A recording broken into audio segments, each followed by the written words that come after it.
Okay, good evening, good morning, good afternoon from wherever you are joining us. Hi, everyone. My name is Eze, founder at Rhetorics.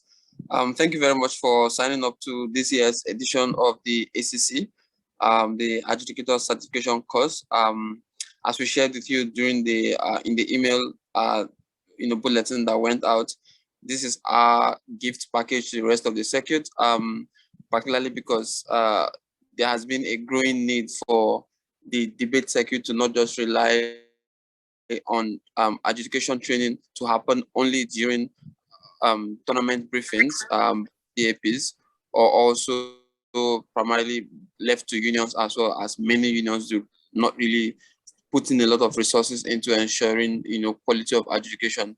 The ripple effect of that problem is what happens at tournaments. The fact that we attend tournaments tournament after tournament, and we get back and continue to complain about poor judging quality and the likes of it. So that was why it became very important for us to at Rhetorics create this sort of program that isn't affiliated with any tournament specifically, but just focuses on training judges, debate judges across the world. The first edition was in 2020, and it received quite a significant amount of patronage. I think we had just like this year about people from across 21 countries, and it gave us a clear indication that this was something that we could continue with, and that's the reason why we decided to bring back a second edition of it. This year's edition has been tweaked a little bit in the sense that we are in partnership with the Education Core of the World Universities Debating Championship, because as you already know, WEDC is happening literally a month from now. So they also graciously approved for some of their AdCore members to come around and probably inject some of the ideas that are looking to see for their judges from next month as well. Aside that, we've also made sure to bring in a couple of trainers that have WSDC specific knowledge or experience, because just unlike the last time, we also realized that the quote-unquote market for adjudicators isn't just restricted to British parliamentary format of debating as well. So we try to ensure that the trainers that we bring in leave the trainees with a well-rounded experience. So I just hope that everyone enjoys themselves over the next couple of days. I'm going to have to say in advance that some of these sessions are going to be quite packed, and like already announced, some of them are going to come with tests. Some of your trainers are going to send us tests later on to administer to you that you have to submit back just to ensure scoring. A number of people have already reached out to us to say, well, because of time zone differences, what if they could get recordings. If you already noticed, this is being recorded. If we can't get it out in time, fine and good. We do have a lot going on right now, and the recording request was kind of impromptu.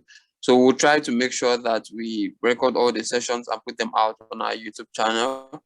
If you are not on the channel, you could just go to YouTube and search for Rhetorics and then subscribe and hit the notification bell, so you know when all these recordings get uploaded, probably sometime next week or the week after. Okay, so let's get straight into the activity for today. Today we have a very seasoned trainer who is going to be joining us all the way from Australia. He has quite a lengthy CV, so I'm just going to pick out a few to introduce him with.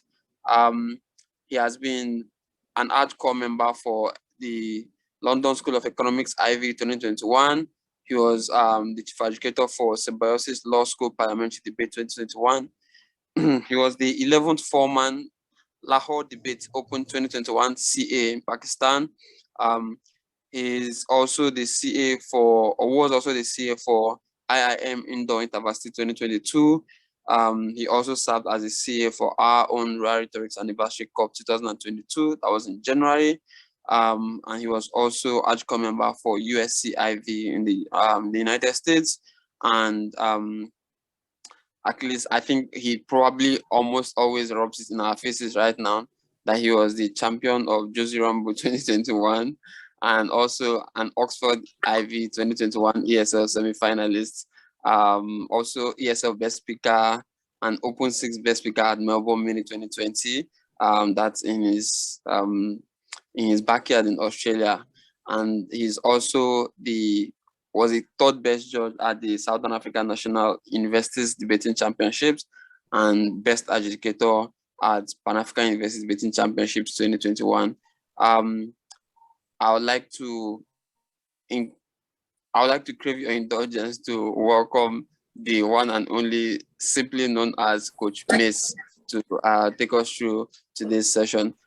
Mace is going to be taking us on general overview, a basic overview of education. Then he's going to be talking also about deliberations and how scorings work. Thank you very much for giving us. The floor is yours. Please mute yourselves, everyone. Thank you very much.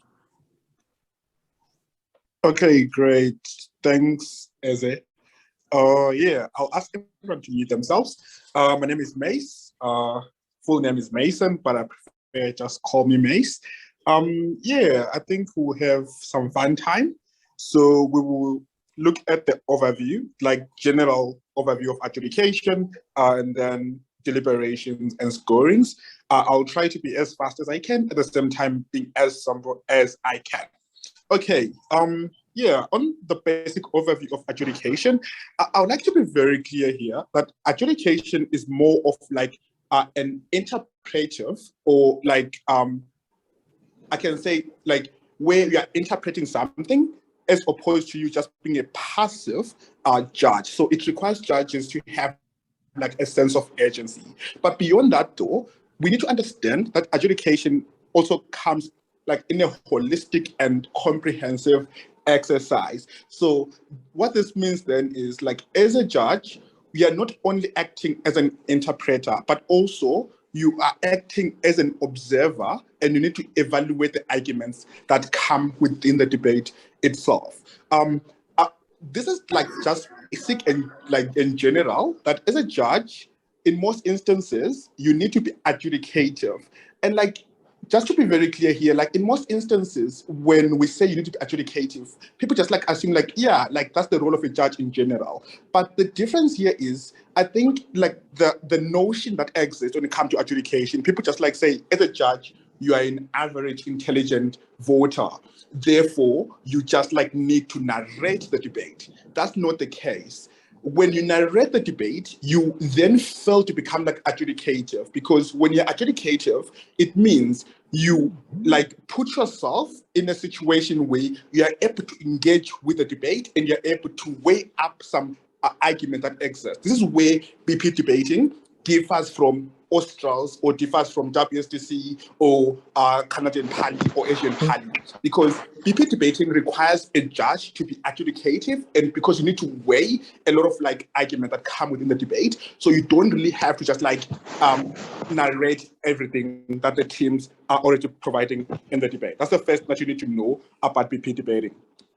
But also as a judge, you don't need to see yourself as a passive object. So you need to be open-minded, and you don't have to bring your, when I say you have to be open-minded, I'm not saying you need to bring your own like perceived biases or your pre-on-thought arguments. What this means is like, you need to act as an average intelligent voter.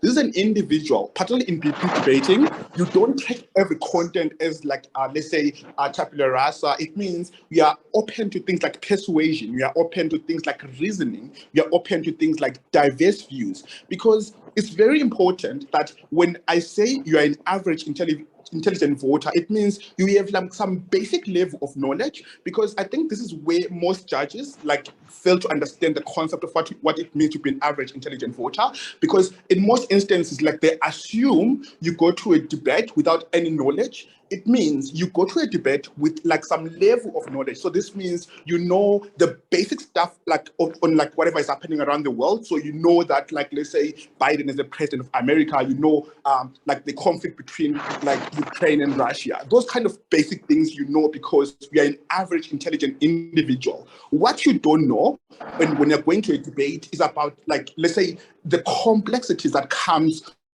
with certain concepts. For example, like if you're studying economics, you need to leave your economics degree at home, because when you're judging teams, you don't judge teams based on what your economic lecturer taught you, but it's just like based on like what happens in the debate, and also using like the average level of like information that you acquire.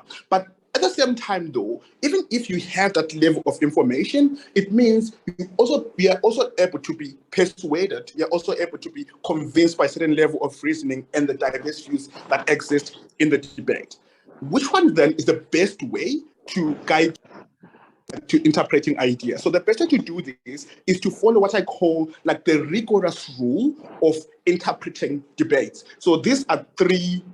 There may be more, but for me, like what works for me, I use like the three concepts or the three rules that I use when I interpret debates. The first one is you need to recognize the difference between comparative strength and absolute strength of arguments. What does this mean then in general? Because I think like it's very important to understand what a comparative strength and an absolute strength of an argument is. So a comparative strength is like how teams relate with each other. So this looks like, say, like an opening half clash. So like there's a clash that exists in the opening half. That's more of a comparative strength.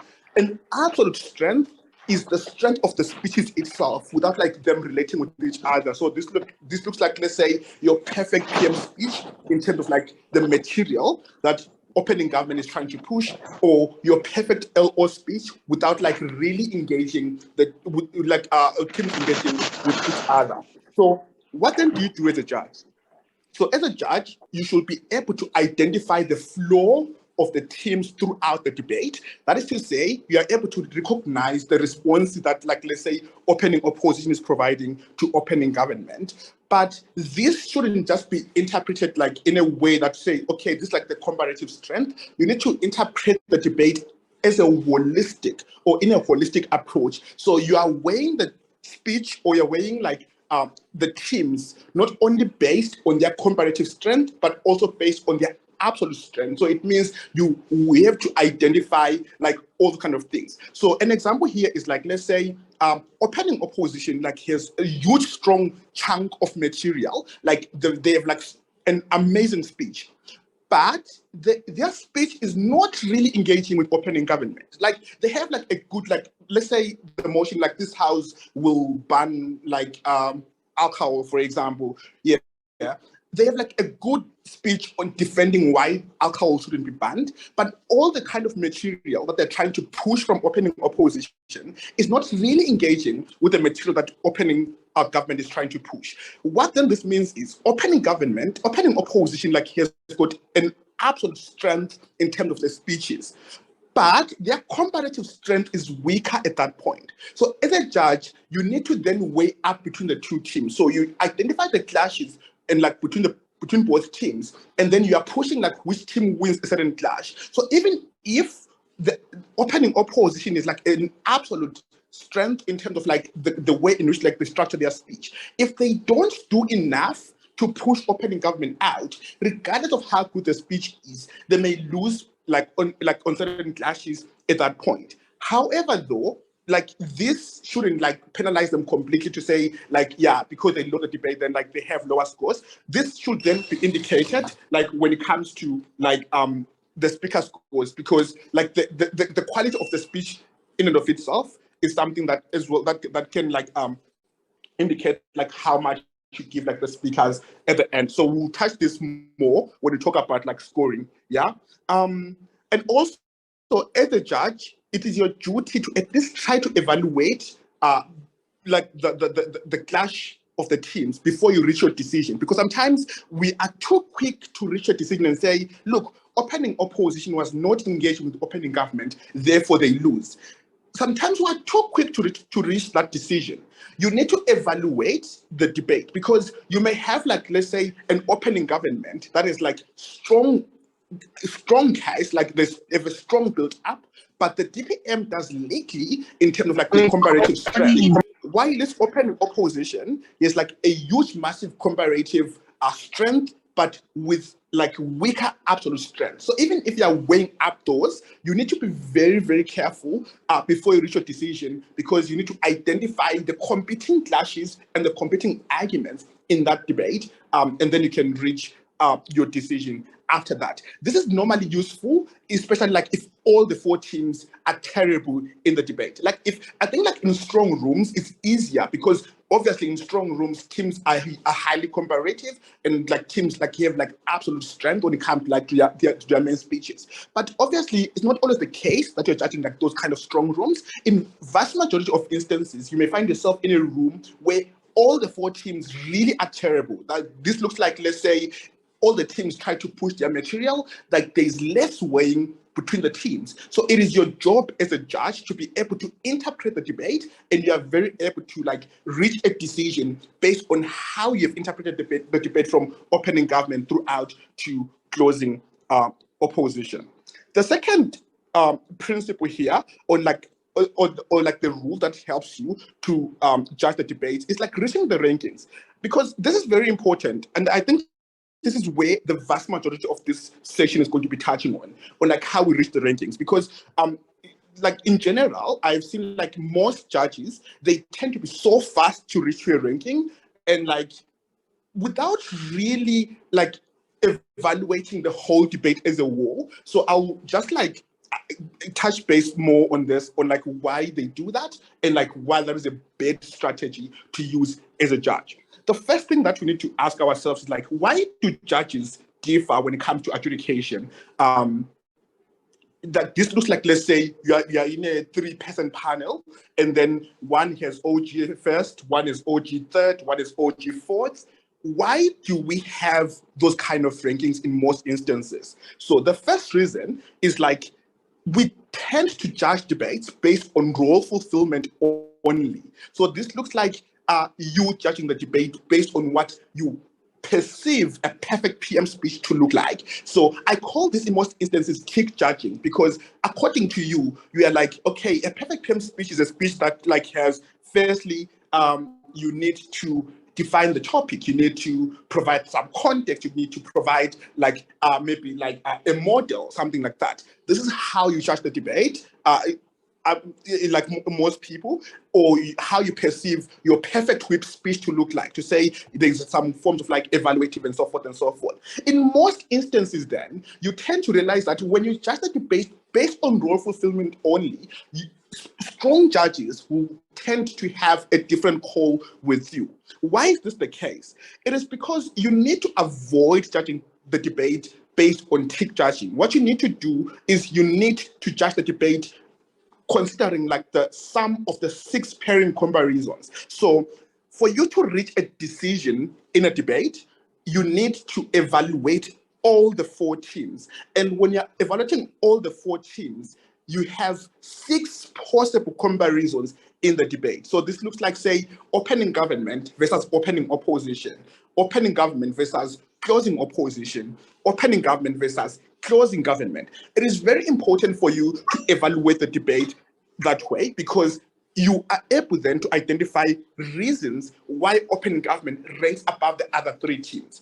When you judge based on role fulfillment only, you may like tend to have like, let's say, closing half not really having like new material extension. They're providing like, let's say, some analysis extension. And if you are a ticking judge, or a judge that judges based on ticks, you tend to then like be charitable to opening teams, and you tend to discredit closing teams for not really fulfilling like the role that you thought they were supposed to do. This may look like, say, the whip speaker not really like pushing some evaluations on why they rank above their opening and something like that. This becomes like bad judging altogether. This is the first reason why we tend to have different rankings, particularly when like let's say novice judges versus like strong judges.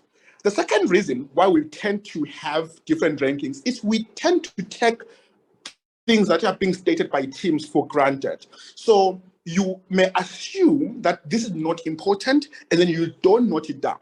So an example may be, like, let's say one team asserts that X is going to happen, but they don't prove that X is going to happen.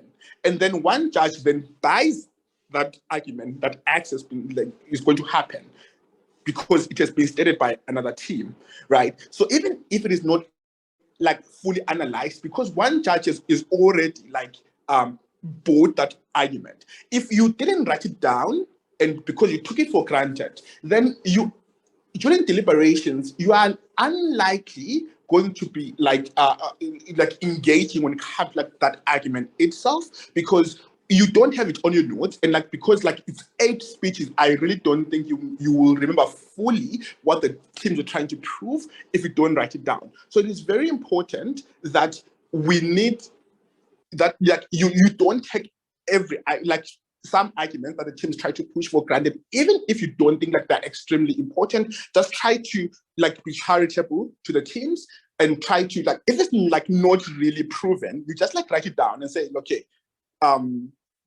it's not fully analyzed or it's not fully proven. That way during deliberations as well, we are able to engage and like try to explain like why you believe that the argument was not really fully analyzed as a whole.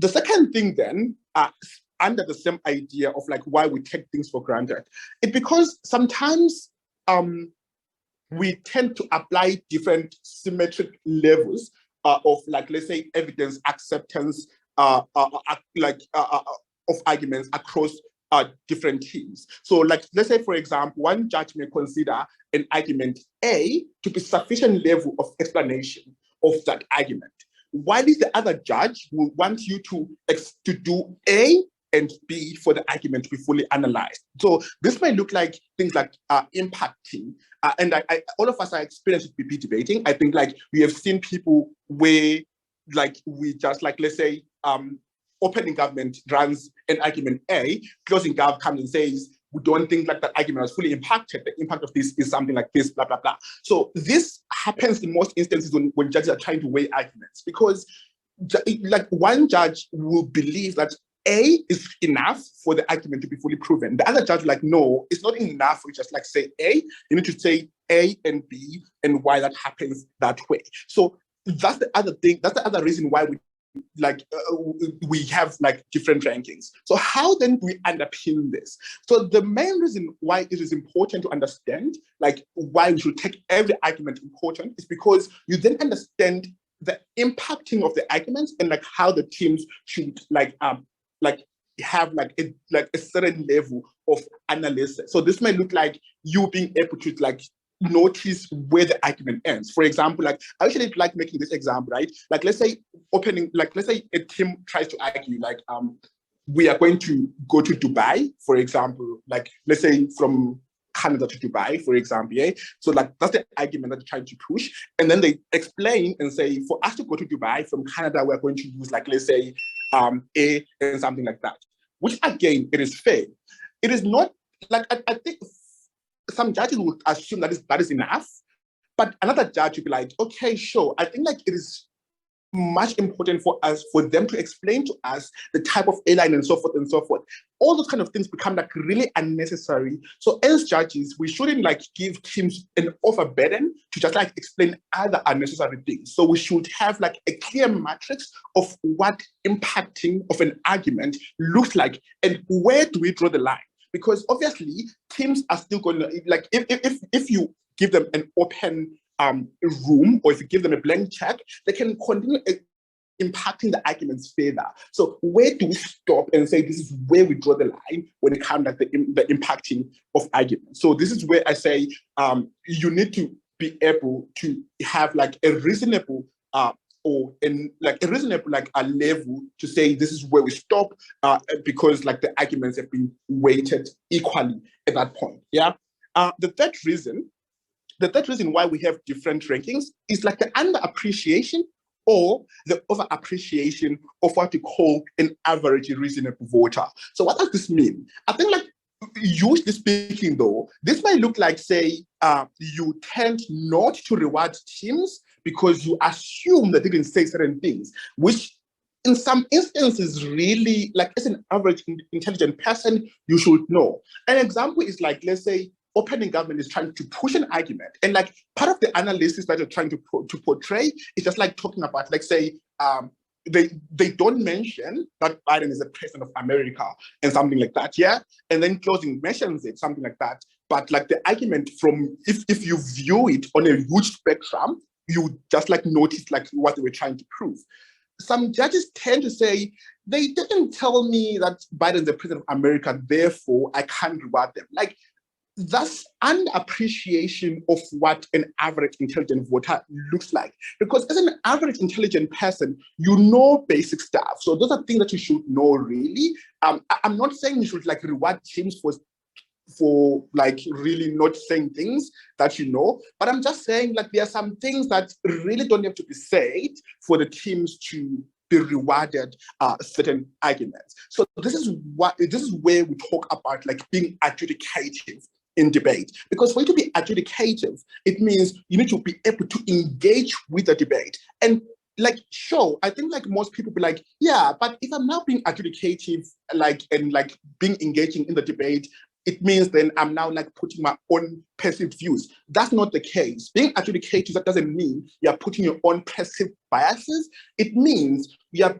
the ability to get the team to persuade you or to like change like maybe like your primary ranking, that maybe like you have something like that, but the ability for team to like change your reasoning and something like that. So this is what I call like being able to interpret the debate at the same time like being adjudicative, because you are not a passive person. So you don't just like buy into everything that speakers say, and you don't just like want speaker to tell you everything. So you're not a passive like object. You are a person that is like proactive, and because like you are adjudicating the debate, you need to be able to weigh up. This way we differ with world schools, because in world schools really you just like take everything as it is given, because it's just like two teams that are debating against each other. So if one says A, one says B, and something like that. It's different with BP debating. BP debating is like 4 teams, so you need to be very like well versed when it comes like the evaluation and something like that. The fourth reason why we may have different rankings is that sometimes we tend to reward pet arguments that we may find interesting, or we may like find smart sounding.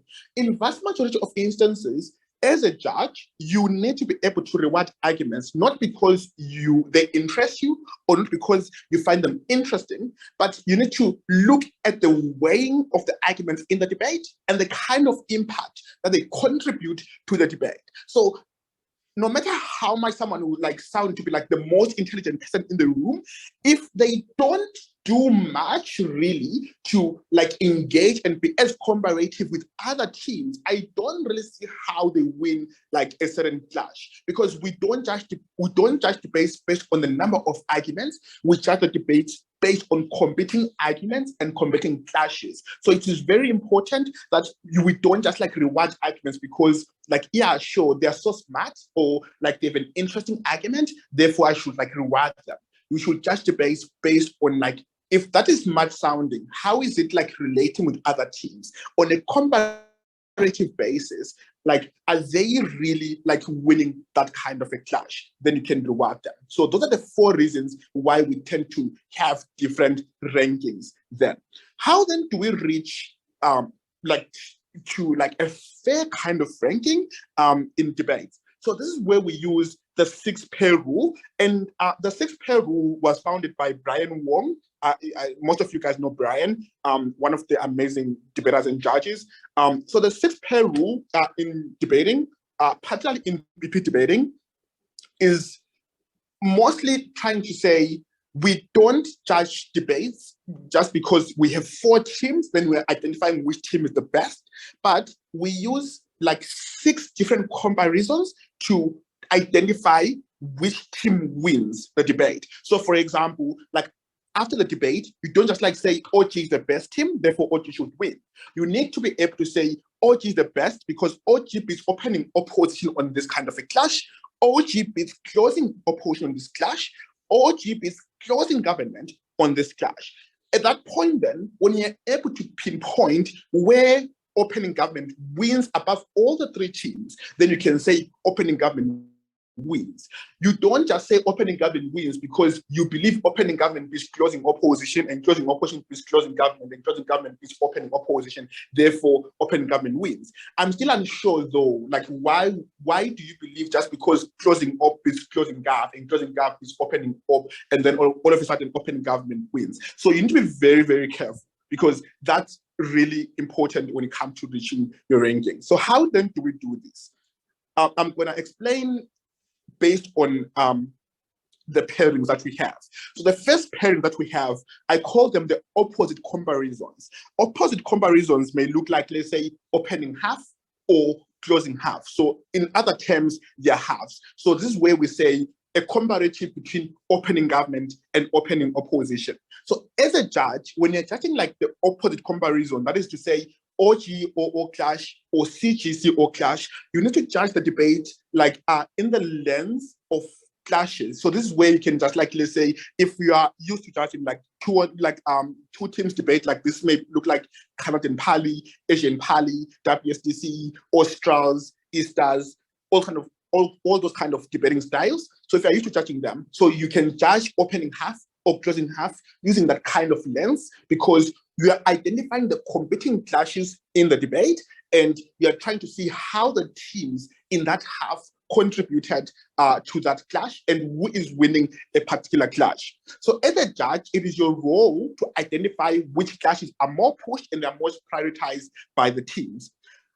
But also, when you identify those clashes, you can also identify some arguments that remain standing for particular teams. Because obviously, in certain clashes, you see that like this becomes a wash, no team wins. But also in some clashes, you can realize like which team is winning a particular clash and which arguments that the other team has, or like the argument remains standing. So when reaching your decision, like let's say in opening half, you need to be very comparative, and also you need to be very confident on who is winning a particular argument. So this means when you are, let's say, giving your OA, teams shouldn't assume that they ended up in that position by accident. They need to be convinced that they actually deserve that position that you put them in. Because if you're not comparative and if you're not confident, teams may assume that, yeah, maybe we could have ranked higher and something like that. And this may harm you when it comes to your feedback. Because remember, as a judge, you're also expecting feedback from teams. And if you're not as confident and not as comparative, you may risk in having, like, let's say, a 5 or a 6. And this really harms you when it comes to the breaks, because obviously breaking judges oftentimes rank higher, like with an average of 8 or like 9 or something like that. Yeah. So how then do we evaluate closing half? So when you're evaluating closing half, the first thing that you need to ask yourself is like, is there an extension between the two teams that you should credit? Because that's the first important thing that you need to ask yourself when you're judging closing half. Is there anything new that was not said in opening half? Second thing then that you just have to notice is sometimes closing half teams may have more rebuttals than their opening. I think like this is like really like expected, given like that they have more time to prep and like they have more team to respond to. Also, when they have more rebuttals, you need to note the nuance of the rebuttals. Are the rebuttals new? And do they have like extremely new arguments at that point? What then this means is you can credit those rebuttals as part of the extension of the closing teams when you're trying to weigh them up. So as a judge, it is your job, I'll continue doing this, it is your job to interpret the debate. So if a team doesn't have new material altogether, like let's say new arguments, but they have new rebuttal or new analysis, that's something new that you can credit as a judge. This is not evaluating between the teams in the benches. You're evaluating the teams in the closing half. So this is like closing gov and closing op clash. So both teams may have extension, both teams may not have an extension, but they still need to be evaluated between the two of them. Sometimes in teams in the closing half may not may not be directly engaging again with each other, which may seem to be very difficult to evaluate. So, like, let's say you assume that they are not really directly engaging. So, like, CG is not really talking about what OO is saying, what CO is saying, and CO is not really directly engaging on what CG is saying. As a judge, I will repeat, as a judge, it is your duty to read between the material and see how the material really interacts with each other. Because notice one thing here, no matter, like, even if like CG is not directly responding to closing opposition on particular arguments, there may be responding to opening opposition, but the response that they provide to opening opposition may also touch base on what closing or not closing opposition is saying. An example is sometimes we have like opening half teams, they may argue on a practical argument, trying to prove why on a practical basis they win certain things, and closing tries to run a principle that is contingent on that practical argument that the opening half was saying. So if closing government responds to that practical argument, you need to read between the lines on whether or not that response that they're providing to the opening half is also touching or interacting with the principal argument from closing. So don't be too quick to say closing gov didn't respond to closing opposition. You need to weigh, you need to look at the argument that both teams in the opposition bench are trying to argue, and that holistic response from closing government on whether or not it interacts with both teams. However, though, I do understand that in some rooms it may be very messy, that teams really don't engage with each other.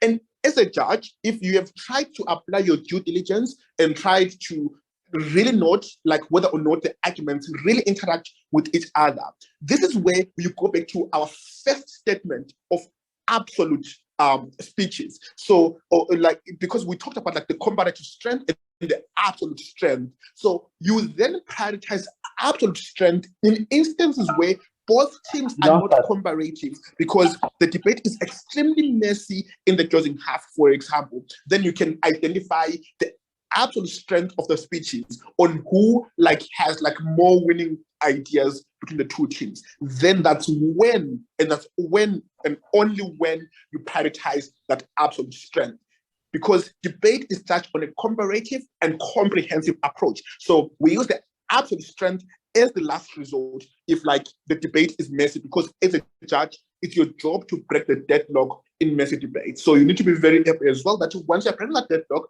you're able to prove why you ranked, like, let's say, CG over CO, even if they were so messy between the two of them. So it's very important. So it's not enough we just like say, I ranked CG because they didn't have an extension, and I ranked CO like higher because they had an extension but they're not responsive. You need to be very like charitable and like give a well compelling, convincing reason why those two teams rank the way you rank them. As I say, because you really want the speakers to give you like higher score in terms of your feedback. So it's very important as well that like you are charitable with your OA. The second the second point of comparison on our sixth pair is the benches. So the benches we're looking at like the government bench or the opposition bench. Yeah. So it is very important that it's still the same way when you evaluate this debate, because the first question that you ask yourself is like, what is new from the closing half? What is new that I need to evaluate? What is new that I need to credit in closing half? So this is very important, because in vast majority of instances, we tend to be so much charitable to closing teams, but in vast majority of instances, like whatever closing team argues, like the vast chunk of the material is already said in the opening half. So how then do you do that? Firstly, you need to avoid rewarding closing teams for trivial extensions. So a trivial extension may look like, say, closing half spends like, let's say, 95% of their time EPLing what opening said, and 5% of the time having like new material extension. Sure, they have an extension, but that extension is not really enough for them to rank above their open, because out of like 100%, only 5% is an extension. 95% of the speech is not really an extension. So it's very, very important that you take note of how much in closing is there in opening before you reach your rankings. So this may look like, say, you hear a strong response or a strong argument that interests you from closing government, for example. Before you reward the debate to closing government, what you need to do is you need to check how much of that material of that closing government has is there in opening government. So sometimes the PM might have said it and you've already forgotten about it, for example, or you did sometimes we do miss some things out. Yeah, so you need to make sure that before you say closing government wins, you are evaluating, like, did opening government say these things? If they did, to what extent did they say them, or what kind of impact did they provide in the debate? And then you can go to closing government, and then you weigh the two, and then you can reach your decision on who wins that. And I'll just be very clear here. Just because a team has an extension doesn't mean they are winning the debate. Because sometimes you may have an extension, but there are a lot of things that we need to consider when we are rewarding an extension. So this may look like things like that the impact of that extension. It may look like, let's say, the probability of whatever they are trying to argue, and other things as well. So whether or not, like, there's kind of mutual exclusivity and so forth. So there are a lot of things that you need to consider before rewarding the extension speakers and above the opening. So as a judge, you need to be charitable to all the teams in the debate. So you don't just reward teams because you like what they've said or you like the argument that they've tried to push. You reward teams based on the actual impact of the argument. So if both opening and closing have a similar line of idea, right? It doesn't mean that just because they have similar arguments, then opening automatically wins, and that's derivative. That's not always the case. So you need to. So when you are looking at what is an extension, you need to identify what closing is trying to argue and whether or not that exists in opening. Don't look for similarities. Look for an argument that closing is arguing, and if that argument is the same as the opening's argument. Because if you look for similarities, obviously you will find them because they're debating the same motion, they're in the same bench. Obviously there's going to be similarities. The only difference between the two teams should be whether or not they were arguing the same kind of argument or whether or not, like, there's the same kind of impact.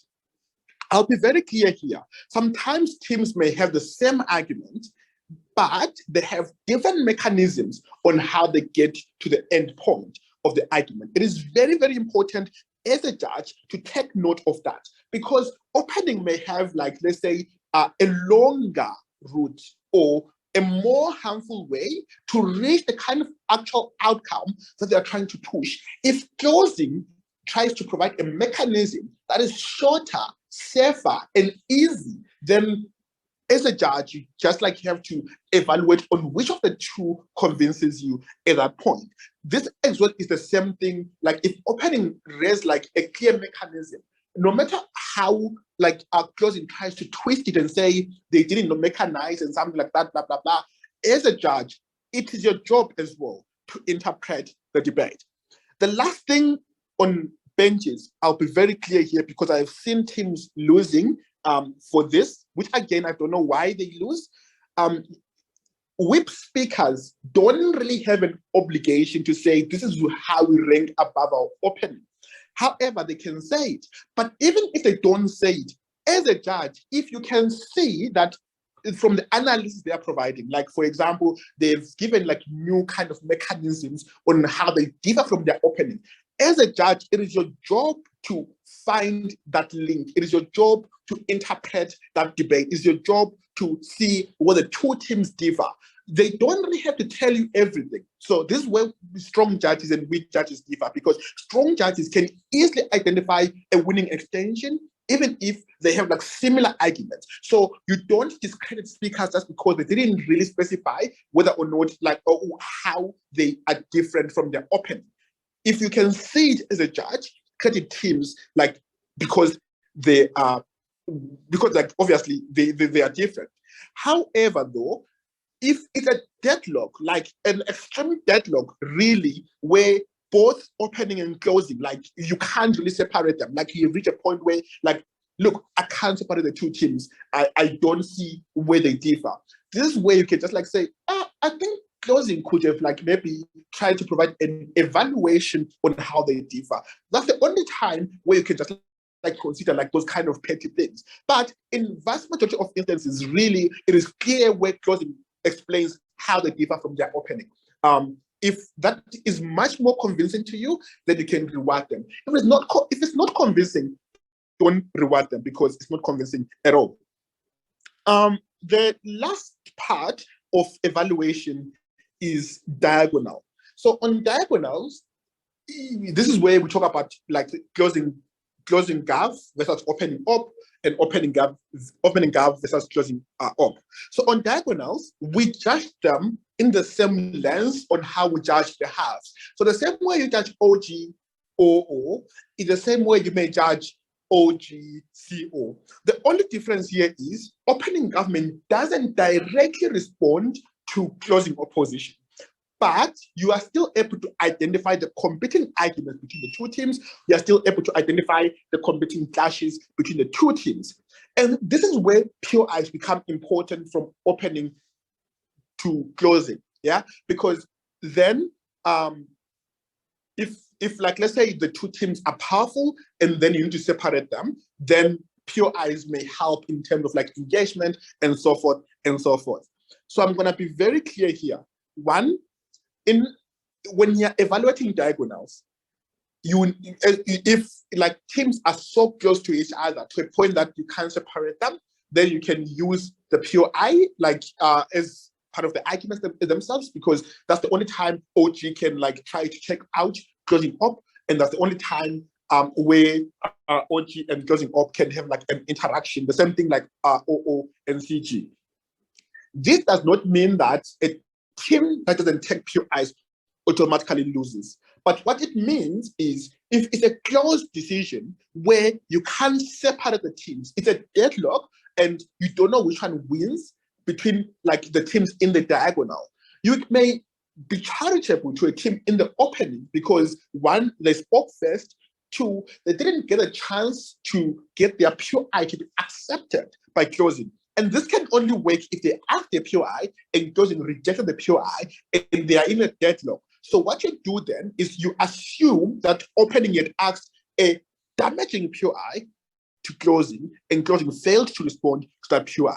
And this can only work if there's a deadlock between the two teams. If it is clear between OG and CO that CO is winning, you don't discredit teams because they didn't accept the POI. You can only use the POI in instances of that deadlock between the teams. Also, to be very clear, we don't credit teams based on the number of POIs that they did accept or that they did reject. So if a team, say, in the diagonal accepted 8 POIs, we don't say because they accepted 8 POIs, then they're going to have a first. That's not how debate works. Partially PP debating, that's not how it works. So we just debate based on the arguments that they do provide. What this means then is when you are evaluating the debate and using the POIs, we also look at the strength of the POI that the team has asked and the strength of the response from the teams as well. This is very important because it helps you as well evaluate those kind of debates, because there's some like circumstances where a team, like let's say opening government, may be winning the debate, and opening government asks a silly POI to closing, and closing destroys that POI, and that destroys the case of opening government. If it reaches to that point where the POI was self-damaging, then obviously closing up may end up winning the debate at that point. So it's very important as well that you identify the POI the strength of the POI and how the POI is intertwined with the case that the team is trying to push. Because sometimes some POIs are self-damaging, sometimes team provide like strong POIs that may rebuild them. For example, you may have a situation where opponent opposing is losing the debate and they push a strong POI to closing gap, and closing gap fails to like really put the POI, and they have like a self-damaging response that attack their own case as well. So this means like even if opponent was losing the debate, now they have like a slightly higher chance to rank above closing because they have a damaging POI that damages the case of closing government at that point. So even if like you believe closing government like a good extension, don't just reward them before considering every other thing that happened in the debate. So POIs are also part of the debate, and POIs can also be rewarded the same way you do reward arguments in the debate. That's it when it comes to reaching your ranking. So after doing that, doing all the three evaluations, you have done the 6-pair evaluation. Therefore, you can now reach your decision and say, this is my final decision, because we have done an evaluation between OG and OO, we have done OG and CG, we have done OG and CO. Then you can say, this is the reason why OG ranks first. This also applies when you are going to do your OA, because when you're doing your OA, teams need to know why they ranked above the other or what they ranked below the other.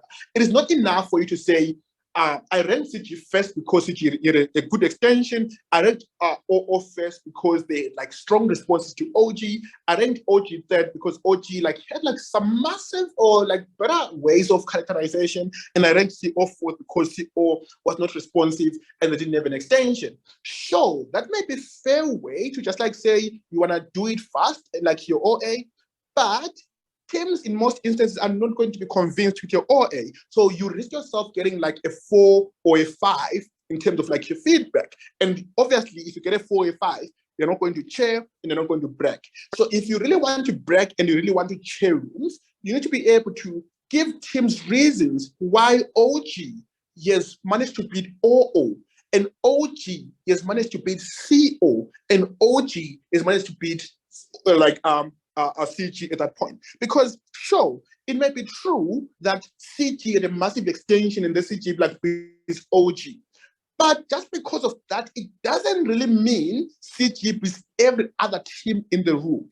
You need to explain why CG beats every other team in the room as well. Because in some situations, like as I said, we tend to judge the debate based on like who we think was the best in the room and who we think was the second best in the room, without really doing a comparison or on like how the teams in that room were engaging with each other as a whole. I've been in a deliberation where teams, I think it was like in 2020, I was observing a deliberation. I was part of the CAP team, and then there were 9 judges in a panel. It was the final of Zim Easters.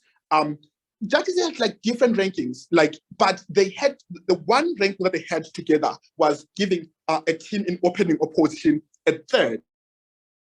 All the judges agreed initially that opening opposition was a third.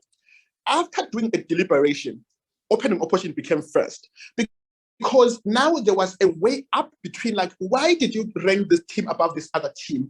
And why do you rank this above this other team? That is very important because it allows you to have like competing clashes between the teams. And you're better able to identify, say, yeah, sure, I think like this team beats this other team because like on competing clashes, really, they try to push A, B, and C. And like, I don't think like they had a massive response from this other team. So those kind of comparisons are very, very helpful. And they're very meaningful because all the teams get like to be discussed in the room and like they get a meaningful way as well on how their material was argued. Okay, so we are done with the first part on general adjudication. The second part then is deliberations, and then the last part will be the scoring. On deliberation, I think this is very basic I think because most of us are judges, but I'll assume we have novice judges as well. So I'll try to just like make it like general as I can. So before deliberation, after the debate has ended, as a judge, obviously you guys have like 2 to 4 minutes personal time trying to collect your ranking and trying to put your ranking together. So the first thing that you need to do is you need to review your notes, because sometimes we tend to say, I was following the debate, first OG, second CG, third CO, fourth OO, without reviewing our notes. That's very dangerous, because if you don't review your notes, it means you were just judging based on observing the debate. You were not judging based on your role, because your role is to interpret the debate and you need to be adjudicative. So if you're adjudicative, you need to be able to review what the other teams had said initially. Surely, by the end of CO speech, you don't remember everything from what the PM said. So it's very important for you to review your notes and check what you've written down about the PM speech and what was convincing to you from the PM speech, and try to weigh up with CO as well. So I don't think you would really fully remember everything from the PM if you don't really review your notes. So when you're reviewing your notes, how then do we do this? So you collect your existing notes using what you've discussed above, what we call the 6-pair comparison. So for example, if it's a teams in the horizontal comparison, so you use what we call clashes or the issues between the horizontal clash. And then you already have, like, let's say OG over OO, and then you have CG over CO. That's your first part. And then you go to the second part where you look at the dimensions, which is like the diagonal. So on the diagonals, you then like weigh, on the diagonals, then you weigh like OG over CO, OO over CG, for example. So you just like look at like, you consider a lot of things. So you also consider things like POI and other things. And lastly, you do like the benches, OG, CG, OO, CO, something like that, and then you weigh them up. And then you can then make up your call with your primary call, and then you write it down. And then if you are the chair of the room, and then you invite your panel and ask them to give their initial rankings, and then you ask them then to provide like some reasons why they rank the teams that way. Obviously, this is very easy to do. However, in most instances, we don't have similar calls. We have like different calls, and for the reason I explained above on why we tend to have different calls. So what then you need to do as a judge, as a chair of the room here, you need to focus on the splits under the call that you are unsure about, or like you are unsure if you're going to reach a consensus at that point. So like, let's say, for example, like every team agrees that on second and third, but somebody has like OG as fourth, someone has OG as first. It happens in some debates, or like first and second is like a strong split at that point. So this is where the vast majority of deliberation you should spend time on. So you don't spend time on things that you agree on. So if you guys agree that this one is second, one is third, you may discuss it, but don't spend too much time on that. Spend too much time on the splits, because this is where you want to get like reasons from your panel on like why they believe that they ranked the teams the way they did and how they differ from your rankings as a whole. This is something that is very, very important. You need to watch focused discussions, particularly on controversial splits that may matter. So this may happen in vast majority of instances. Like this kind of splits happen in out rounds. They may happen in prelims, but they rarely happen.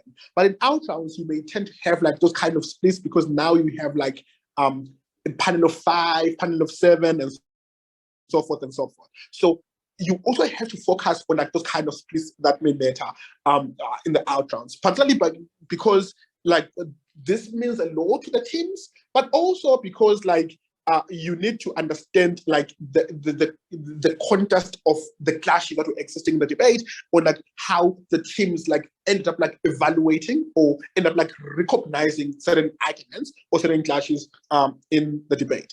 What you need to note then is like every split will always matter in the debate, but there's some splits where like there is like more disagreement as opposed to like others. Like this one is a very good example is like when you rank a team first and someone ranks the team third, like it really doesn't make sense. Yeah. Like why would someone rank you first and someone ranks you third, or someone ranks you first, someone ranks you fourth? Like it's the same panel, same speech. So why would that happen? So this kind of splits really matter the most because it's more of a do or die for those kind of teams. So you need to make sure like there's some form of understanding. Obviously, when you discuss these things, you may understand the reason. Maybe one of the judges was judging the teams based on speaker roles, and that's why they didn't give them a first, or that's why they gave them a fourth, or they were judging like the debate not based on a comprehensive approach of judging, or they're just like judging the debate based on like what amuses them without really judging the debate based on like what was like really, really important at that point. At this moment, I will, before we go to scoring, we'll just like take like 1 or 2 minutes like water break, and then we'll just like be back. And then if you guys have any questions, we can compile them in like that 1 to 2 minutes, and then we can like do the scoring after.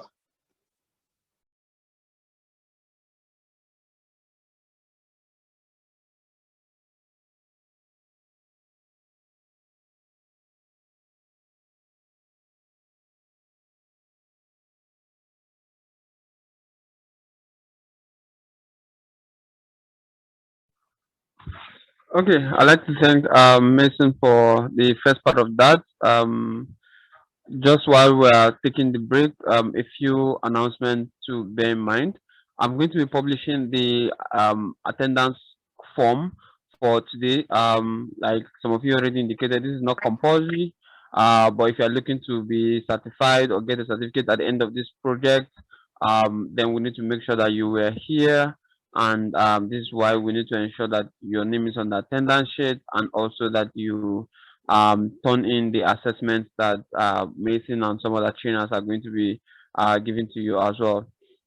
Just in advance for tomorrow, please be informed that we are going to be having a dual session tomorrow. We're going to be starting as early as 3 p.m. GMT, that's 4 p.m. West African time, that's 5 p.m. Central African time, 6 p.m. East African time, and you can convert anyway. But 3 p.m. GMT is when we'll be starting tomorrow. We're going to be starting with the session from Mark Weber. If you are in the international schools coaching scene, you would know Weber. He's a career educator who has been teaching debate and public speaking for about 11 years in Texas, in the US. He was also the national circuit coach of a prominent public school team in Houston during that time. In year 2000, he began international education career teaching in Venezuela, and he founded the Venezuelan Forensic League for debate, public speaking, and drama activities. He went on to serve as director of performing arts at ISKL in Malaysia for 4 years, where he organized the SCA Forensic Tournament and coached many champions. In 2007, he became director of fine arts for Khartoum International Community School and took Team Sudan to their first and only time at WSDC. In 2010, he returned to Latin America to teach in Mexico and founded the Mexican Debate League and coached in Mexico to the WSDC, where they were runners up. I think that was in 2014. And he has been on the board of the English Speaking Union in the UK, and also he currently serves as the president of the board of Association of Mexican Debate. They hosted the WDC in 2018 and went on to host the WSDC in 2020 as well. So he was joining us all the way from Colombia, where he's now the director of his own outfit, Weber's Ed Teacher Recruitment and Consulting. So I'm definitely sure you want to be a part of that session because beyond just teaching judging, he's a very well-rounded individual that you want to be in contact with moving on. After his session, then we're going to have a second session by an hardcore member of this year's World Schools Debating Championship. I'm going to be publishing all those details tonight or at latest tomorrow. So when you're coming in tomorrow, prepare yourself to have a bumper ride. It's going to be long, but the second session isn't going to be very long anyway, because the trainer has already told us that his material is between 45 minutes and 1 hour. So Mark Webber is also between an hour and an hour and a half. So it's still going to be within the same 2 hours plus limit that we have for most of our sessions. So don't be worried, but just start up your devices and be here early tomorrow afternoon. Thank you very much. And if you also have questions, please leave them in the chat. I think it will be better if we take the questions right at the end of the session. Once again, a recorded version of this training will be published on our YouTube channel. You can go to our YouTube and search for Rhetorics. Also, feel free to engage with us on Instagram, Twitter, and Facebook. Just search for Rhetorics, and you're going to find us. We also sent a link to our Facebook community in your email addresses, so you have multiple avenues to keep in touch with us. And once again, thank you for being here, and I hope you enjoy the concluding session of Mason's training. Hey, okay, thanks, Eze. If you guys have questions, just put it in the chat. Scoring won't take time. I think 5 to 10 minutes we'll be done with scoring, because yeah. Okay, scoring. So, okay, for scoring, I just be very clear that if you are used to judging schools debating, you tend to realize that the judging schools debating is based on 3 M's. So that is like the metric, the manner, and the method, where we judge them like separately. So manner out of 40, meta out of 40, and method out of 20, and then that makes it up to 100. So like some judges are used to that. But when it comes to BP debating, we don't judge debates that way. So in BP debating, we judge debates holistically. So even when they're providing like the scores, we don't provide scores like separate and say, oh, the style was this way, and then the strategy is this way, and the material and the content is this way. So you try to make sure you have like a holistic approach. For example, like in most instances, like you don't have a speaker that may balance all the 3. You may have like someone like, say, their style may appear in the 73 to 75 range, while it's like their strategies in like the 67 to 69 range, while it's like they have like, let's say, their content in the 70 to 72 range. That may happen. But as a judge, you need to make sure you try by all means to like balance all the features of the speech and make it like into one range and provide like your scoring based on that. So as a judge, you should assess all speakers in a fair manner, and you need to take note of the fact that like the language of the speakers does not really decrease or does not affect the persuasiveness of the speech, and therefore it should not affect the score of the speaker. So like just because someone is like using English as a second language doesn't really mean like their speech was not really persuasive, and this shouldn't really affect the speaker score of the judge. The same way, just because someone is an EPL speaker doesn't really mean like they deserve to have a higher score just because like they were really like flawless throughout like the whole speech. That's the first part when it comes to like understanding the speaker score. The World's Manual oftentimes provides the speaker scale, and the speaker scales oftentimes is used in almost all the tournaments. And some tournaments use the World's Manual, some tournaments use like the Astana EUDC manual. They're pretty much the same, really. I don't think there's any difference. If there is, it should be like 1 or 2 things. So this is what we're going to discuss on how you can effectively use the scoring manual. Because in most instances, the judges I have judged with, in some tournaments, you tend to see that they are just scoring speakers randomly without really understanding the manual. So how do we score? If like you're a new judge, it's very important that when you are providing speaker scores, you have your manual with you.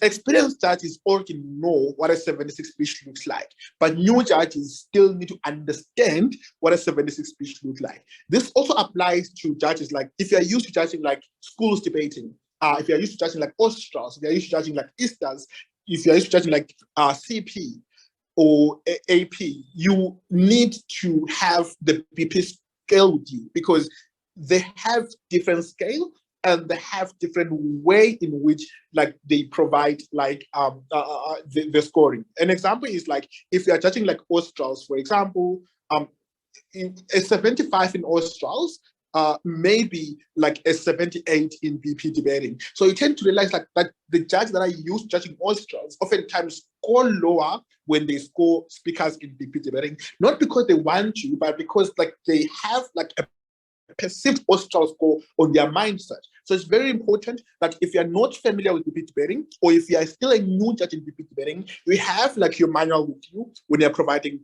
scores. So how best do you do this then? Obviously, the score is 50 to 100, so you need to use the score to its full capacity. So you don't limit yourself on like how much you're going to give or how little you're going to give for a speaker. So what you need to do is you need to start from 75. So when you're giving speaker scores, everyone before the debate starts, everyone automatically has a 75 before the debate starts, and then whatever they say or do is either you add more scores to the 75 or you subtract from the 75, because a 75 is an average score in BP debating. So if the speaker convinces you like they are above average, then you can like check how much more are they above average. Are they like 1 or 2 points above average? Are they 3 or 4 points above average? This is where you look at things like what you call bracket in terms of scoring. So the first bracket that is above average is a 76 to a 78. So a 76 to a 78, in like they say, the arguments are almost exclusively relevant and they address most of the core issues in the debate. And then they say occasionally, but often arguments may slip. They have like poor explanation, simplistic argumentation, like they are vulnerable to competent responses, and so forth and so forth. Like it is clear to follow and so forth. Yeah, that's 76 to 78. This is a bracket. It is not an absolute score. As a judge, then, it is your job to note on where does the speech like lie within that bracket. Do you lie on like bottom of the bracket, or do you lie at the top of the bracket? Because there should be a difference between a 76 and a 78 speech, even though they're in the same bracket. As a judge, you are able to identify the difference between the two speeches. So you don't just like say, because like it's a 76 to 78 bracket, I'm gonna give a 78. You need to be aware and you need to be like able to justify why you gave a 78 at that point. Because obviously it's in the same bracket of 76. So why did you give a 76? Why did you give a 78? Or why did you give a 76? Why did you give a 78? Like vice versa. So it's very important as a judge to be able to like distinguish and be able to explain why you gave the score at that point. Just above that bracket is like it's the most famous bracket for like most good speakers. That's like 79 to 82. So this is where we say arguments are relevant and they address core issues in the debate. Arguments are well made without like obvious logical gaps and are well explained. They may be vulnerable to good responses, but they're still good arguments. So this like a 79 to an 82 range is like one of the most common range. Like if you check good speakers in most across the globe, they just like have that range 79 to 82. So before you give someone an 82 or before you give someone a 79, you need to be able to differentiate between the two speeches because they are in the same bracket. So how then are you better able? Because sometimes you tend to say, okay, this is an 80 speech or it's an 81 speech, but what makes you reach that conclusion? What makes you determine on whether or not is like the speech reaches the speech like is at that core? So let's assume we are in a top room, like in major regional tournaments. It may be PAUDC, it may be ABP, or it may be EUDC, something like that, or the US championships. And then you are in a top room where every speech is good. They have strong arguments. They address the core issue of the debate. The arguments are well met with obvious logical gaps. So all the speeches in the room, they are in that bracket, 79 to 82.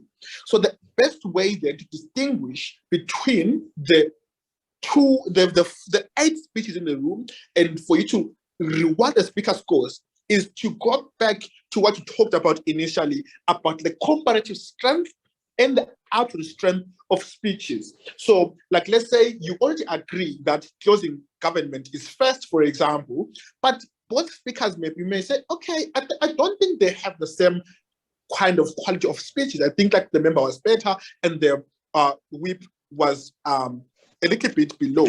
But how much below are they? You know, are they 1 point below? Are they 2 points below? Those kind of things really matter as well, because we are just like looking at like the absolute strength of the speech to say an absolute speech of the member was better, but I think like it was like 1 point better than like the whip. Therefore, let's give like the member an 82. Let's give the whip an 81. If the speeches are the same, I don't like the way the same strength. Therefore, we give them the same kind of like the same speaker scores, something like that. So this happens in most instances. And please don't be shy in giving higher speaks. I don't know, people tend to be shy in giving higher speaks. If someone deserves an 81 and you believe they do deserve an 81, give them that 81. If someone deserves a 75, do give them a 75. So don't be shy in like using the speaker score, the speaker scale, like in its full capacity. There's a reason why the scale is 50 to 100, and there's a reason why 75 is an average. So you need to make sure you give speakers what they deserve when it comes like to the speaker scores. There's another range, which is 83 to 85. Most of you are going to be judging worlds, and in worlds, it's normal to have an 83, and it's normal to have an 85 in worlds. Yeah. So as well, you are using a bracket, and you need to identify why do you believe this is an 85 speech? Why do you believe this is an 84 speech? Something like that. So these are things as well that you need to be able to justify using the speaker scale. Don't just assume like using, I think this is an 85 speech, because in some circumstances, like let's say in small tournaments or in average tournaments where like, you know, we don't have really like strong speakers, you may have the CA member coming to your inbox and asking you, I noticed you gave an 85. Can you please briefly explain why you give an 85? Your response should not be, the speech was very good. Your response should be you like referring back to the manual to say, the arguments address the core issue of the debate.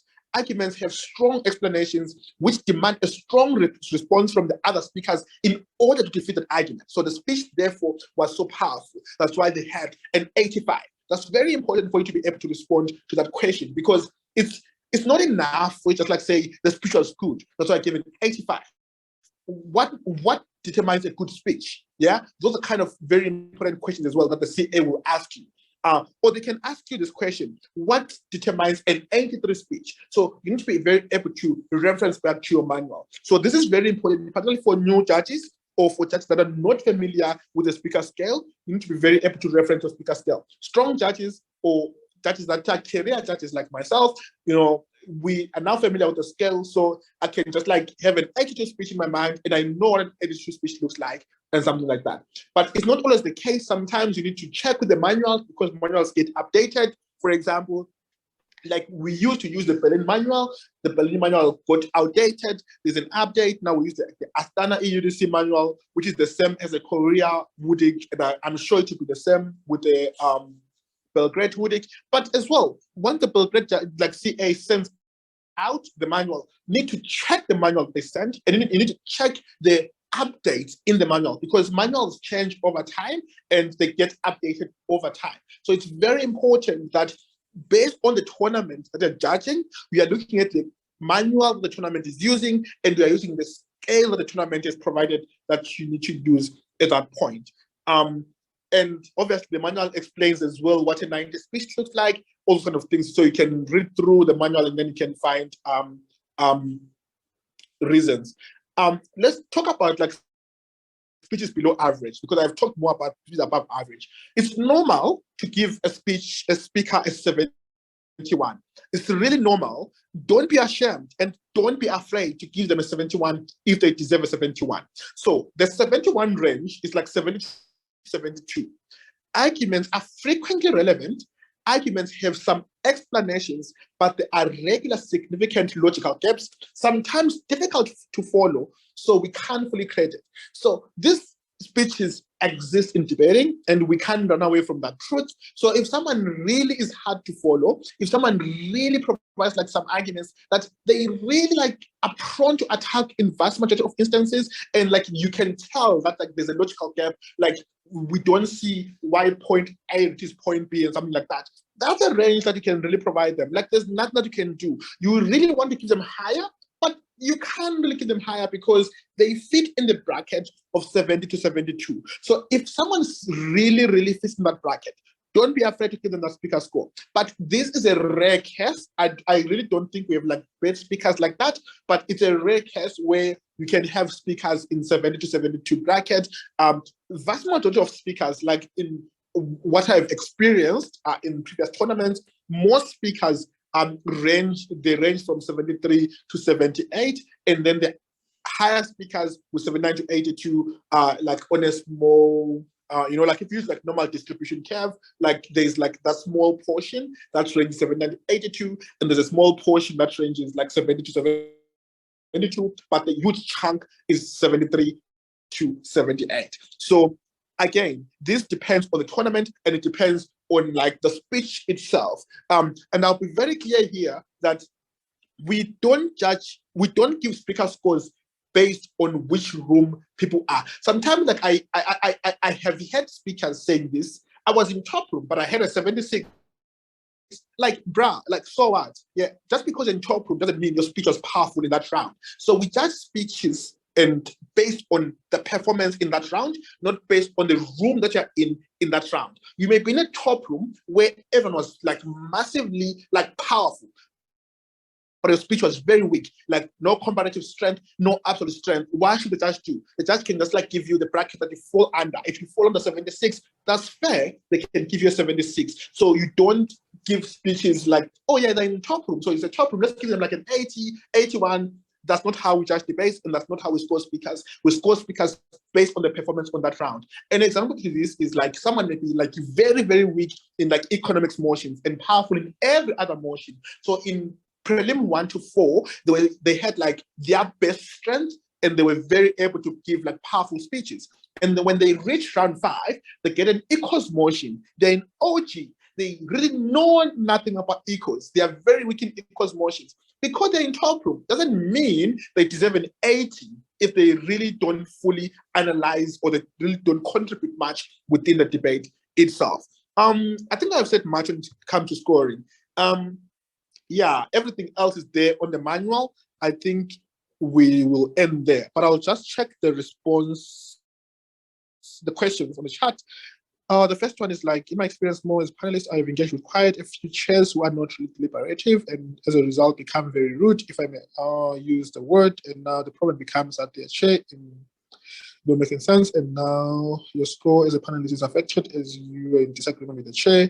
So my question is, how best can one deal with such given as the panelist? I think we have all experienced such chairs, and in most instances like these are weak chairs. So obviously you can try to ask questions, but if they really don't respond to your questions, this is where you just like have to provide feedback, or just have a chat to the CAP about like deliberations and something like that. And this then means like the chair judge, because like they're a weak chair, then they can be demoted from chairing. So like even when they're providing your feedback, just like you have to explain, and like in most instances you have CAs reasonable enough for them to not penalize you just because your chair judge was not deliberative. So if you give them the information, then they use that information. But if you don't give them the information, they don't know what happened in your room. And when you have a lower score, they really don't know whether or not the score is based on the deliberation. So if you tell them that this is what happened in the room based on your feedback, then they may be trying to take towards you as well. So it's very important to communicate. Okay, is scoring based on ratings, like say you can force to the speakers have to have the lowest speaks. Yes, in BP debating, we don't have lower score wins. So if like OG is first, therefore OG should have higher speaks more than every other team in the room. However, just because OG won and they have higher speaks in the room doesn't mean both speakers can have higher speaks. If they can, but sometimes you may have, like, let's say the PM having an 82, the DPM having an 80. While it is the DLO, what is the LO? You have an 81, and the LO you have an 80. So both of the speakers in the opening half have an 80 and above, and they have a difference of 1 score between the two teams, and the PM being the best speaker, the LO being the second best speaker, and the DPM being the third best speaker. That together with like the DLO. So that may happen. So yeah, it doesn't mean because they won, then both speakers did massive, and therefore both speakers need to have higher scores.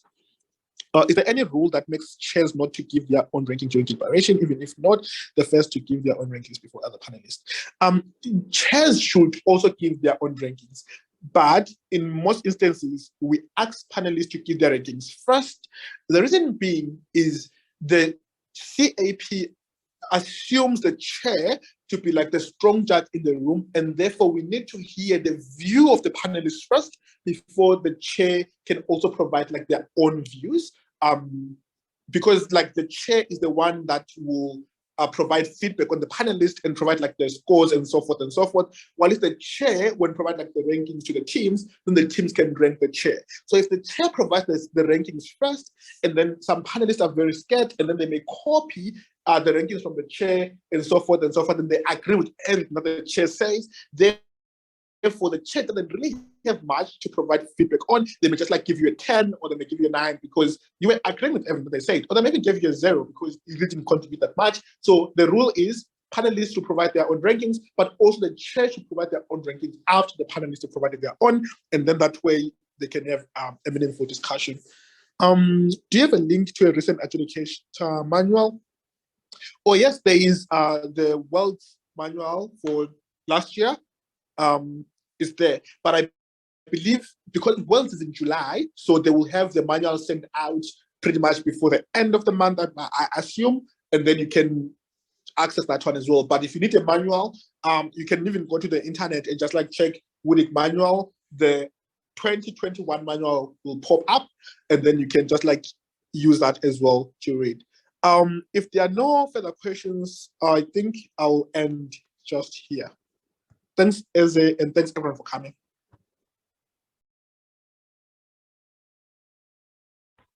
Okay, thank you so much, Mace, for that explosive package. I'd like to thank everyone else who has joined in for today. Just before you jump out, I've shared the form for attendance today. So make sure that you quickly sign that. I'm going to take down the form in about 20 minutes, so that just to ensure credibility and integrity of the forms. So please fill the form. It doesn't take more than up to 5 minutes even to fill the form, just to make sure that you were here.